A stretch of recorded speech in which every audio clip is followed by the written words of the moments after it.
pues me preparé, me metí a varios talleres Mm. de literatura, de escritura creativa, y entonces la anécdota es similar, ¿no? Nos pidieron que trajéramos una anécdota para empezar a trabajar un cuento o alguna historia, ¿no? Entonces yo ese día llevé al taller dos anécdotas. Una, perdí un avión en el aeropuerto. A mí como que me gusta mucho la ficción cotidiana, ¿no? O sea, aquellos sucesos que nos han pasado a todos o que nos podrían pasar y entonces es como muy fácil relacionarte. Me gusta jugar con con la ironía y que haya algo de humor, entonces yo perdí una conexión. Justo iba a volar a Colombia, a Manizales, a un congreso al que me habían invitado a impartir una conferencia magistral. Y perdí la conexión de aquí de Aguascalientes, volé a Ciudad de México, pero el aeropuerto de Ciudad de México funciona de puro milagro, o sea, realmente es un caos, sale un vuelo cada minuto y llega un vuelo cada minuto, no sé, es imposible, ¿no? Entonces, pues por eso se retrasó mi vuelo de salida de aquí, cuando llegué allá, ya no llegué corrí por me pasó todo tipo de cosas, ¿no? Pero corrí, llegué, ahí estaba el avión, no se había ido, pero la señorita ya no me dejó pasar, porque ya habían cerrado el vuelo. Entonces, eh, pues yo pensaba que esa era una buena historia, quería narrarla, también como catarsis, ¿no? Porque uno se queda, tuve que pasar ahí la noche en el aeropuerto, entonces quería como esa catarsis de escribir esa experiencia. Y la otra fue una experiencia paranormal. Tengo un amigo que le tiene una fascinación por las casas antiguas, entonces aquí en Aguascalientes renta una casa antigua, pero pues en México nos gustan mucho las historias de fantasmas, de espantos, de todo esto, ¿no? Entonces, Tiene una rica tradición en eso. Recién claro, pasamos el y Día de Muertos allá en México y acá sí, recién, el Día de sí, los Difuntos y Halloween, digamos, creo que es una época que marca a México el Día de los Muertos y claro, y aquí en Aguascalientes en particular hacen algo que se llama el Festival de Calaveras, y entonces inician las actividades una semana antes, desde un fin de semana antes. Y cuando digo actividades son conciertos, presentaciones de danza folclórica, exposiciones de arte, venta de productos, hay concurso de hacer pan de muerto, que bueno, es un pan muy rico, muy dulce, aunque el nombre está feo, pan de muerto, pero es un pan muy delicioso, azucarado. Y hacen un montón de perdón, actividades. entre paréntesis, acá se llaman guaguas de pan. Guaguas, ok. Guaguas, ¿Y cómo son? guagua es en quechua, bueno, aquí Ajá, en quechua es en Perú, acá es parecido, pero le decimos quichua en Ecuador. quichua, ok. Sí, en Perú es quechua, y acá es una derivación del quechua, lo llamamos quichua. Y guagua quiere decir bebé, niño, infante, Ah, infantil, ya, ya. sí, entonces guagua. En nuestro lenguaje es muy común que se nos salga el término de guagua, trae a la guagua, por ejemplo. Entonces, es una guagua de pan el que ustedes, es parecido al que ustedes tienen. Entonces, son ¿Y aspectos, cómo es la guagua? digamos, es un pan hecho en forma, le hacen en forma, con una cabecita como una guagua, envuelta en, ¿cómo es? Como sería como en una tela, digamos, que esté la guagua ahí, más o menos es la figura del pan, ¿no? ¿Cómo sería? Con dulces de colores en rayas, Ok, digamos así. Algo ok. así, más o menos. No sé cómo sea ya. Acá imagínate un pan circular, una bolita así circular y bombacha, pero tiene como protuberancias así porque son como los huesos, como tratar de hacer la referencia a los huesos, ¿no? Tienes Ya. como, parece más una corona que, que un saco de huesos, ¿no? Sí, sí, esa era la intención. ¿Cómo se llama? Pan de muerto, Pan de muertos. Ya. ajá. Sí. Bueno, continúa Entonces, nomás bueno, lo que nos sí, estábamos. acabamos de pasar esta celebración, como dices, pues aquí en Aguascalientes es una gran fiesta, gran fiesta. Pero bueno, sí, entonces está en esta casa, pues siempre están pasando cositas, ¿no? Que se cae un traste, que se mueven los focos, que se prendió una luz, cosas así que pues de pronto puedes buscar una explicación racional y no pasa nada o no hay como gran cosa, ¿no? Pero en una ocasión tenemos aquí un amigo holandés que ya lleva bastante tiempo viviendo en México, pero parece más mexicano que cualquiera de nosotros, o sea, defiende las tradiciones más que cualquiera de nosotros y todos esos estereotipos que piensas de un mexicano, haz de cuenta que es él, pero es holandés, mide casi 2 metros y es güero, ¿no? Y estábamos él y yo en esta casa. Mi amigo que renta la casa salió un momento a arreglar un asunto, era en la noche. Y estábamos platicando, estábamos tomando una cerveza por mientras, porque íbamos a ir a cenar. Y hay una puerta, como en estas casonas antiguas que son de doble hoja, hay una puerta que da al jardín. Y escuchamos que tocaron la puerta, pero fue un toque muy, muy tenue, ¿no? Así como casi imperceptible. Y mi amigo holandés estaba de espaldas a la puerta y me dijo, ¿tocaron a la puerta? ¿Escuchaste algo? Y yo no. Y seguimos platicando. Me estaba contando de, es algo bien loco que las zanahorias son naranjas en honor a los reyes de Holanda, porque se apellidan Orange, ¿no? Entonces pues que los agricultores empezaron pues a seleccionarlas y se hicieron naranjas o bueno, existen más zanahorias naranjas gracias a los reyes de Orange, ¿no? Entonces a mí se me hacía una historia súper loca, no le creía, por supuesto, y estábamos hablando de eso, y luego volvieron a tocar a la puerta, y ahora sí escuché, y entonces le decía, pero pues no puede ser, es el jardín, o sea, ¿quién va a estar ahí? No, no, o sea, te está tronando la puerta, no puede ser. Ya seguimos hablando, y para la tercera vez, él dice que sí tocaron otra vez, yo no, ya no recuerdo que no, pero estaba cerrada con una de estas aldabas que son un ganchito así. Entonces, yo tenía la puerta de frente, yo vi claramente cómo se levantó el ganchito y se abrieron las puertas, ¿no? Entonces ya nos paramos, ahora sí, asustados, y en ese momento ya regresó mi amigo del mandado que tenía que tuvo que salir a hacer, y estábamos pues así todos impactados de lo que acaba de ocurrir. Entonces, llevé esta anécdota al taller de escritura creativa. Y mi maestra, que es súper, súper, súper fan del terror, dijo, no, escribe esa, pero a mí la verdad me daba temor entrarle al género de terror. Yo creo que es un género al que, bueno, desde mi punto de vista, al que hay que tenerle mucho respeto porque exageras un poquito y pierdes la credibilidad y de pronto no, o sea, descuidas un poquito la atención y se cae el interés, ¿no? Y no pasa nada. Entonces, obviamente me tuve que poner a leer textos de terror. Ahí conocí a Lovecraft, yo no lo conocía, de Stephen King, pues En qué año fue esto? esto fue el año pasado, en 2024. Ah, recién, estabas con Ajá, Lovecraft, sí, con Stephen estábamos King. entonces, Qué más leíste?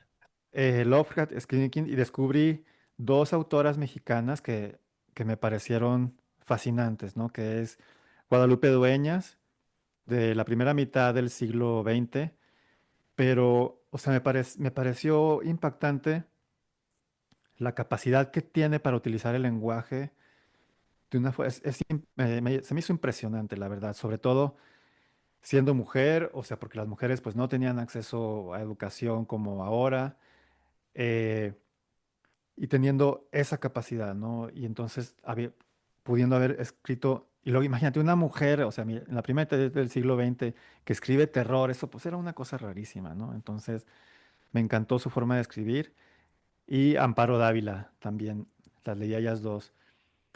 También leí a Carlos Fuentes, tiene un cuento muy chiquitito que se llama Aura. Bueno, es una novela, pero muy Mm. pequeñita, ¿no? Y ya no recuerdo qué más, pero pues me leía todo lo que, creo que es Adam Neville, creo, el apartamento, no me acuerdo el número, 29 o algo así. Y todo lo que se me ponía enfrente de terror, pues lo leía, pero sobre todo, gracias a mis estudios de posgrado, pues que me enfoqué en semiótica, pues estaba tratando de descubrir el código, ¿no? El código del terror.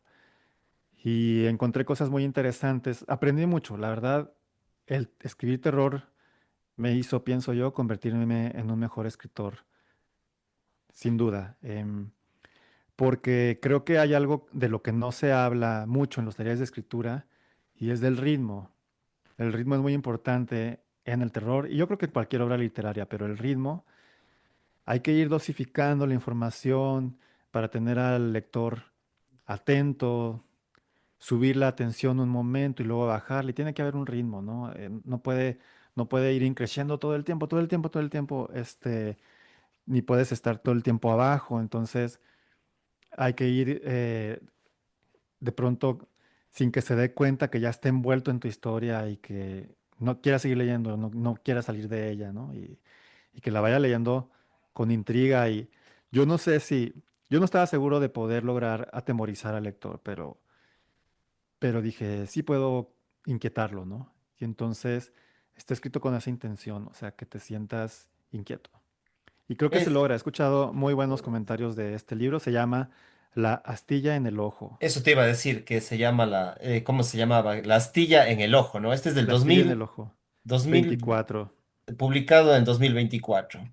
¿Es autopublicado o está en alguna editorial? México. Sí, el primero lo autopubliqué. Bueno, es una editorial de autopublicación que se llama Pie Rojo. Plata sobre gelatina está ahí, pero lo pueden encontrar en Amazon. Y el segundo sí es completamente autopublicado. Está también en Amazon, el ebook, el libro en físico.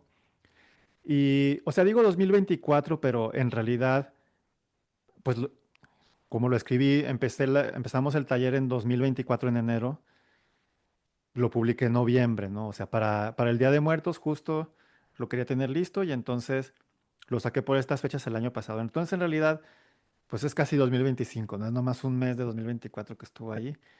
Y apenas está como despertando cierto interés. Hay varios clubes de lectura por ahí que ya me contactaron, que lo están leyendo.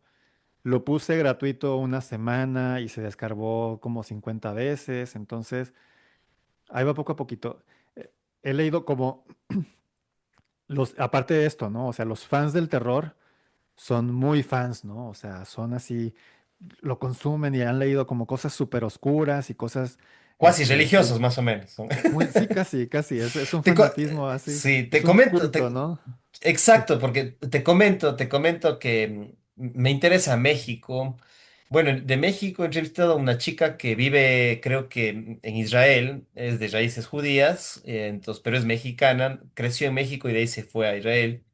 Pero hay una entrevista que te invito, no sé si lo vistes o si lo puedes ver, y a los amigos que nos están viendo y escuchando, es con Jandra Brito. Jandra Brito es de México y ella Sí, que, es de vampiros. Ella es especialista en ajá. vampiros y de terror gótico, o sea, tanto la europea como la mexicana. Y ahí nos menciona muchos escritores, como tú decías, Guadalupe Dueñas, Amparo Dávila. Bueno, me dio un sinnúmero de cuentos. Ella es especialista, o sea, ella su enfoque, su lectura. Ha leído mucho lo que es vampiros, o sea, ni siquiera solo terror macro, sino más enfocado en terror, pero específicamente el tema de vampiros. Sí, sí, sí, dentro, aparte de eso, dentro del terror hay subgéneros así infinitos, ¿no? Y especialistas. Y me da gusto que menciones a Yandra porque, bueno, está como Mina Murray, ¿no? En Instagram. Como Mina Murray en Y Instagram, entonces exactamente. justo yo estaba cuando terminamos el taller de escritura, yo estaba muy inseguro de sacar la novela porque dije, bueno, buen ejercicio, pues ya que ahí quede. Pero mis compañeros decían, no, no, está muy buena, saca la novela. Yo, no sé, entonces dije, bueno. Se la voy a dar a dos expertos en terror, a que la lean y que me den retroalimentación. Y justo contacté a Yandra Brito. Ah, sí le Y- conoces Sí, entonces. entonces le dije, oye, puedes ser mi lectora beta, me puedes leer, a ver qué me falta. Es la primera novela de terror que escribo. Con gusto. Y entonces la leyó completita y me regresó sus observaciones. Y, y pues esa es la versión final, ¿no? Otra persona está por ahí también, Jennifer McNamara, que está en Instagram como Gignifer.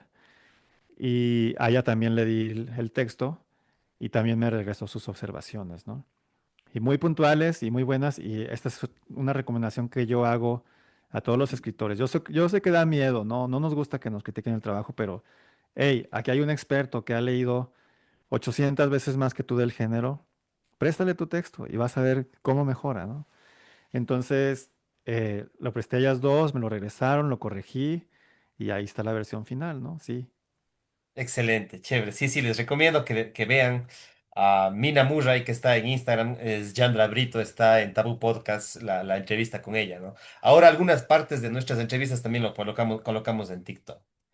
Bueno, ese es el género de terror. También ya nos hablaste de ficción histórica y también tienes otro que se llama Naufragio en año bisiesto. Cuéntanos, porque ya mismo se nos va el tiempo, entonces cuéntanos brevemente sobre este libro. Sí, este libro, te decía, este es el primero que escribí. De pronto, o sea, lo empecé hace muchísimo tiempo, no tengo ni idea cuándo, yo creo que en 2010, algo así. Y era un poemario en realidad. Em, yo pensaba que era poeta antes, ¿no? Y iba a los talleres, estuve confundido durante mucho tiempo. Iba a un taller de poesía y me decía, no, es que tus poemas están muy narrativos, tú más bien eres escritor de narrativa. Y luego iba a un taller de narrativa y me decían, es que esto parece poema, o sea, es una narrativa. Entonces yo no entendía como ninguna de la diferencia, ¿no? Entonces, bueno, era un poemario y luego de repente me di cuenta que era muy repetitivo, o sea, que se repetían las mismas metáforas, los mismos conceptos.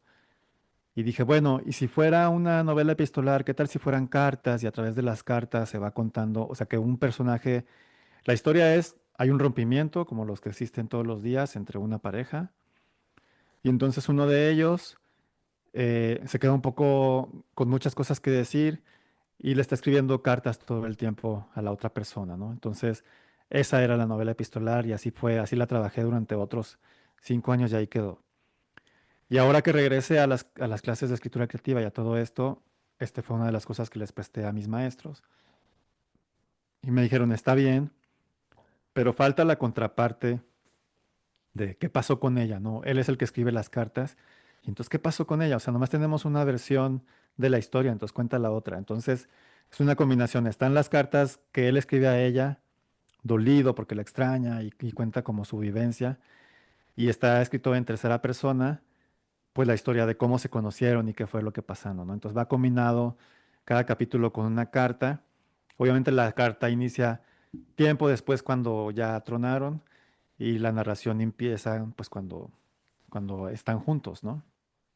Entonces se llama Naufragio en año bisiesto porque, bueno, el personaje dice que romper con alguien es como un naufragio, ¿no? O sea, se hunde el barco y cada quien corre por su vida y nada a la orilla que tiene más cerca y hace lo que puede, ¿no?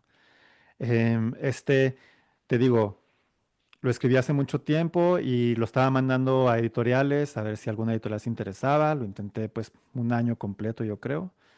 No hubo respuesta. Es como muy difícil abrirse camino cuando eres una voz nueva.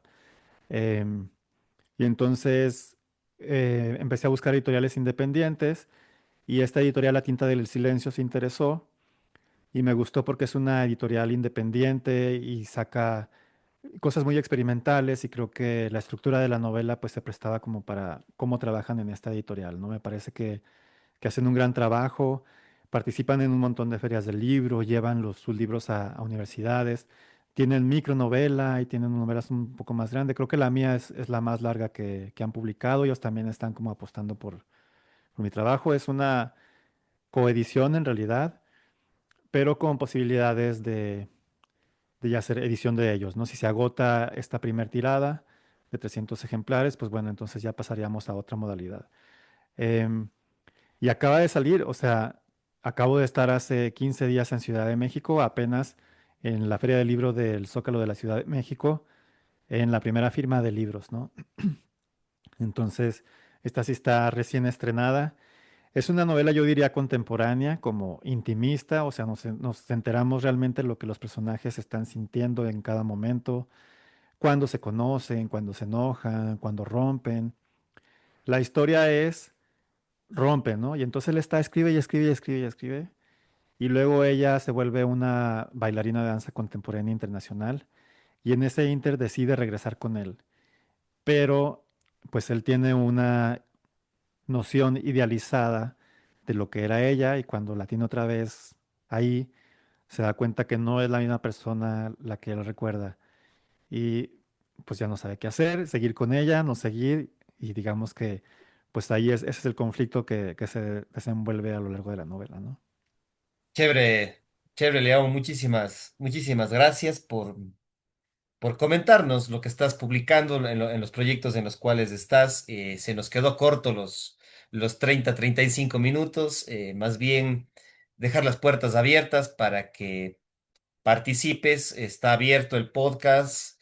Ojalá en, no sé, unos 2 meses o 3 meses podamos dialogar nuevamente porque nos faltó puntualizar muchos elementos. Decirles a los amigos y amigas que también le pueden encontrar, aparte de Instagram, como León Rico, Él tiene su propio podcast, El arte de contar historias en Spotify también, para que conozcan más sobre estas entrevistas, estos diálogos que tiene León Rico de México y pues en sus diferentes redes sociales. Creo que 20 segundos nos quedan, pues te dejo ahí un poco para que te despidas. Gracias. Solamente para agradecerte, Elvis, agradecerte la oportunidad. Ya platicaremos más adelante. Y sí, invitarlos a todos a que se acerquen. Está mi página web también, leonrico.com. Ahí estoy publicando como las novedades. Y síganme, a mí me gusta cuando me siguen, me gusta regresar el follow, así que estamos platicando. Excelente. Un gusto. Estamos en contacto. Chao, chao. Gracias. Nos vemos. Chao.